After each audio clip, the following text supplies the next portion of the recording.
विशाल news आपल्या आवडत्या चॅनलला लाईक करा आणि शेअर करा आणि सबस्क्राइब करा। नमस्कार आणि स्वागत आहे आपल्या सर्वांचं विश्व विशाल न्यूज मध्ये। बातमी आहे, जात प्रमाणपत्रामुळे अपात्र ठरलेल्या सरपंचांना 1 वर्षाची मुदतवाढ, सरकारचा निर्णय। सरपंच परिषद मुंबई महाराष्ट्राच्या लढ्याला यश, दत्ता काकडे। राज्यात मोठ्या प्रमाणात जात प्रमाणपत्र वेळेवर दाखल न केल्यामुळे सरपंच उपसरपंच सदस्य यांच्यावर अपात्रतेची कारवाई झाली होती। या संदर्भात मंत्रिमंडळाने निर्णय घेऊन अपात्र ठरलेल्या सदस्यांना सरपंचांना 1 वर्षाची मुदतवाढ दिली आहे।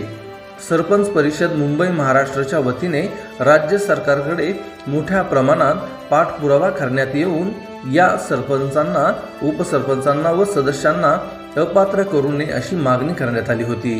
विधान परिषदेमध्ये आमदार श्रीकांत भारतीय यांनी या संदर्भात सरपंच परिषदेचे प्रदेशाध्यक्ष दत्ता काकडे यांनी केलेल्या पाठपुराव्याचा उल्लेख करत या सर्व सरपंचांना मुदतवाढ देण्याची मागणी केली।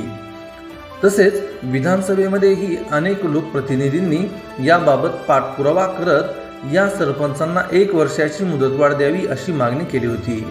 राज्यामध्ये सन्मानित सरपंच आणि विकसनशील गाव या संदर्भात काम करणाऱ्या सरपंच परिषदेच्या राज्य आणि जिल्हा पदाधिकाऱ्यांनी या संदर्भात शासनाकडे पाठपुरावा करून या सरपंचांचे पद हे वाचले पाहिजे। छोट्या छोट्या जातीतील लोकांना लोकप्रतिनिधित्व करण्याची संधी मिळाली पाहिजे, ती सरकारने हिरावून घेऊ नये अशी भूमिका सरपंच परिषद मुंबईची होती, असे प्रदेशाध्यक्ष दत्ता काकडे यांनी सांगितले। वास्तविक पाहता जात प्रमाणपत्राच्या पडताळणी कार्यालयाकडून जात प्रमाणपत्र देण्याला प्रचंड विलंब लागत होता। तसेच काही सरपंचांनी तहसीलला प्रमाणपत्र जमा करूनही ते जिल्हाधिकाऱ्याकडे न गेल्याने त्यांना अपात्र करण्यात आले होते।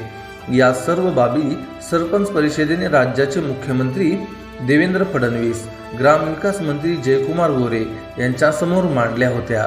याची दखल घेत सरकारने या सर्व अपात्र झालेल्या सरपंच, उपसरपंच आणि सदस्यांना जात प्रमाणपत्र दाखल करण्यासाठी 1 वर्षाची मुदतवाढ दिल्याने आता अपात्र झालेल्या या सर्व ना पुन्हा एकदा गावचे नेतृत्व करण्याची संधी मिळणार आहे।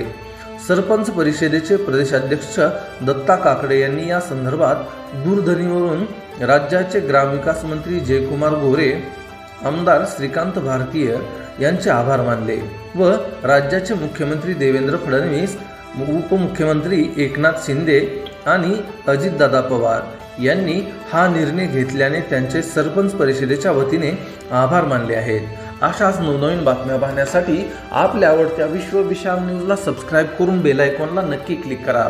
तसेच तुम्ही जर हा व्हिडिओ फेसबुक पेजला पाहत असाल तर विश्व विशाल न्यूजचं फेसबुक पेज नक्की फॉलो करा। विश्व विशाल न्यूज आपल्या आवडत्या चॅनलला लाईक करा आणि शेअर करा आणि सबस्क्राइब करा।